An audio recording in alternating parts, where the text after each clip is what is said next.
চিন্ময় কৃষ্ণ দাসের বিরুদ্ধে যে মামলাগুলো রয়েছে সেই মামলাগুলোর ভিতরে গুরুতর যেটা ছিল পতাকা মামলা, তার থেকে গুরুতর হয়ে উঠেছে ওই যে আইনজীবী হত্যাকাণ্ড, যেটি সেই আইনজীবী হত্যাকাণ্ডের মামলা তার উপরে চাপিয়ে দেওয়ার কারণ। হুম, যদিও আমরা জানি যে সেই সময় চট্টগ্রামের একটি গলিতে, যে গলির দুপাশে হিন্দু অধ্যুষিত লোকরা বসবাস করেন, সেই গলিতে একটি নারকীয় হত্যাযজ্ঞ হয়েছিল। কতজন লোক মারা গেছিল এখন পর্যন্ত কোনো সঠিক হিসাব নেই, কিন্তু হুম। অনেক লোক মারা গিয়েছিল, অনেককে ধরে নেওয়া হয়েছিল। সেনাবাহিনী, পুলিশ, র্যাব সবাই মিলে সম্মিলিতভাবে একটি ক্র্যাকডাউন করেছিল, রাতের বেলায় লাইট অফ করে দিয়ে জন্য সেই হত্যাকাণ্ডকে বা সেই ক্র্যাকডাউনকে ধামাচাপা দেওয়ার জন্য ওই আইনজীবীর হত্যাকাণ্ডের বিষয়টি চিন্ময় কৃষ্ণ দাসের উপরে চাপানোর ব্যাপারটা, এইটি একটি আইনি প্যাচ। এই প্যাচ থেকে চিন্ময় কৃষ্ণ দাস সহসা মুক্তি পাবেন এরকম মনে করার কোনো কারণ ঘটেনি। সুতরাং এই যে জামিনের ব্যাপারটা, এটা কমপ্লিটলি একটি আইওয়াশ। মঞ্জু ভাই, আপনাকে দিয়ে একটু শুরু করি আলোচনাটা। নিশ্চয়ই রিপোর্টটা পড়েছেন, চিন্ময় প্রভুর জামিন হয়েছে। আপনার কাছে কি মনে হচ্ছে যে এই সার্জেগুরের সফরের একটা আহ, উম, প্রতিফলন এখানে ঘটলো কিনা? ধন্যবাদ। না, আমার কাছে এরকম কোনো কিছু মনে হচ্ছে না। কারণ হলো যে সার্জিও গোরের যে প্রেসিডেন্ট, তাদের একটা ঘোষিত আন্তর্জাতিক নীতি হচ্ছে সংখ্যালঘুদের অধিকার নিশ্চিত করা। এটা সব দেশে, শুধুমাত্র বাংলাদেশে বা ভারতে না, সব দেশেই তারা এই একটি বুলি কবচান। সবসময় আমেরিকা থেকে বলা হয় যে সকল দেশের সকল সংখ্যালঘুদের হুম, অধিকার সংরক্ষণ করতে হবে। তো এইটার, এই অধিকারের কথা বলে অনেক দেশে আবার তারা হামলাও করেছেন, এরকম নজিরও আছে ইতিহাসে। তো এখানে বিষয়টা যদি আপনি এইভাবে দেখেন যে চিন্ময় কৃষ্ণ দাস একজন সনাতন ধর্মাবলম্বী, এবং বাংলাদেশে যারা সনাতন যারা আছেন, এদের একটা অলিখিত গার্জিয়ানশিপ কিন্তু ভারতের উপরে বর্তায়।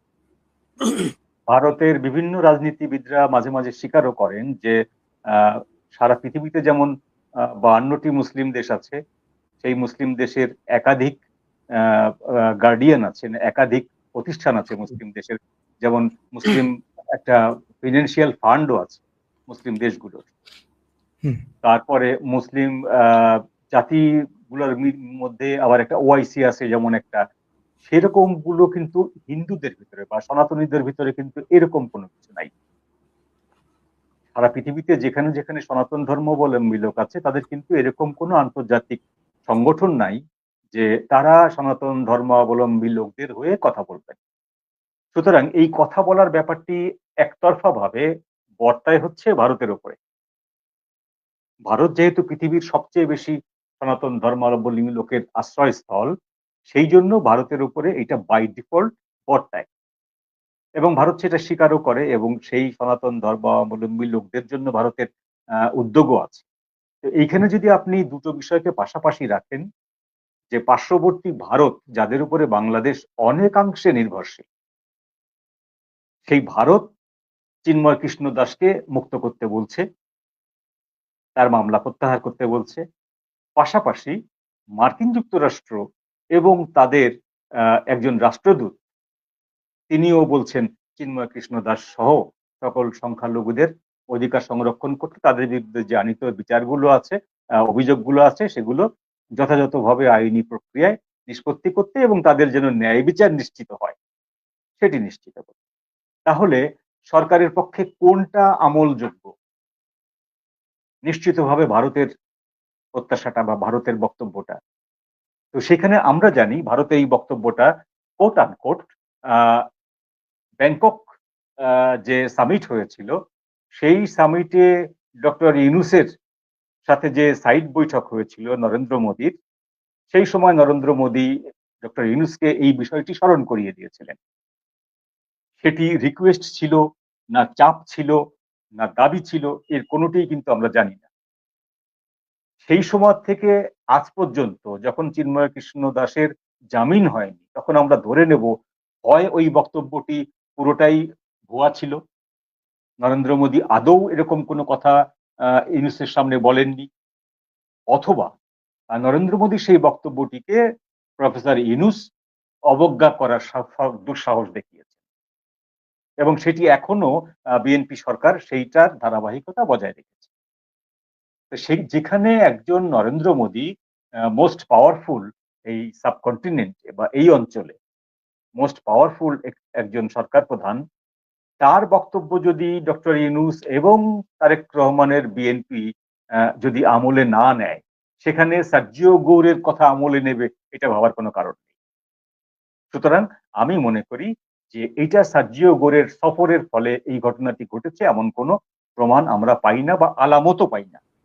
এটি হতে পারে যে তার যেহেতু ৬টি মামলা আছে, ২টি মামলায় তাকে জামিন দিলে আরো ৪টি মামলায় তাকে আরো দীর্ঘদিন আটক রাখার সুযোগ যেহেতু রয়েছে, সেহেতু যে ২টি মামলায় তার বিরুদ্ধে অভিযোগগুলো একটু দুর্বল বা প্রমাণ সাপেক্ষ বা সরকার প্রমাণ করতে ব্যর্থ হবে, সেই ২টি মামলায় তাকে জামিন দিয়েছে। এর আগেও তাকে একটি মামলায় জামিন দিয়েছিল কয়েক মাস আগে। তখনও তিনি জামিনপ্রাপ্ত হননি, কারণ তার বিরুদ্ধে তখন আরো ৬টি মামলা বহাল ছিল। সুতরাং এখন চিন্ময় কৃষ্ণ দাসের বিরুদ্ধে যে মামলাগুলো রয়েছে, সেই মামলাগুলোর ভিতরে গুরুতর যেটা ছিল পতাকা মামলা, তার থেকে গুরুতর হয়ে উঠেছে ওই যে আইনজীবী হত্যাকাণ্ড, যেটি সেই আইনজীবী হত্যাকাণ্ডের মামলা তার উপরে চাপিয়ে দেওয়ার কারণ। যদিও আমরা জানি যে সেই সময় চট্টগ্রামের একটি গলিতে, যে গলির দুপাশে হিন্দু অধ্যুষিত লোকরা বসবাস করেন, সেই গলিতে একটি নারকীয় হত্যাযজ্ঞ হয়েছিল। কতজন লোক মারা গেছিল এখন পর্যন্ত কোনো সঠিক হিসাব নেই, কিন্তু অনেক লোক মারা গিয়েছিল, অনেককে ধরে নেওয়া হয়েছিল। সেনাবাহিনী, পুলিশ, র্যাব সবাই মিলে সম্মিলিতভাবে একটি ক্র্যাকডাউন করেছিল রাতের বেলায় লাইট অফ করে দিয়ে। সুতরাং এই জায়গাটায় এসে সেইটাকে ধামাচাপা দেওয়ার জন্য, সেই হত্যাকাণ্ডকে বা সেই ক্র্যাকডাউনকে ধামাচাপা দেওয়ার জন্য ওই আইনজীবীর হত্যাকাণ্ডের বিষয়টি চিন্ময় কৃষ্ণ দাসের উপরে চাপানোর ব্যাপারটা, এইটি একটি আইনি প্যাচ। এই প্যাচ থেকে চিন্ময় কৃষ্ণ দাস সহসা মুক্তি পাবেন এরকম মনে করার কোনো কারণ ঘটেনি। সুতরাং এই যে জামিনের ব্যাপারটা, এটা কমপ্লিটলি একটি আইওয়াশ।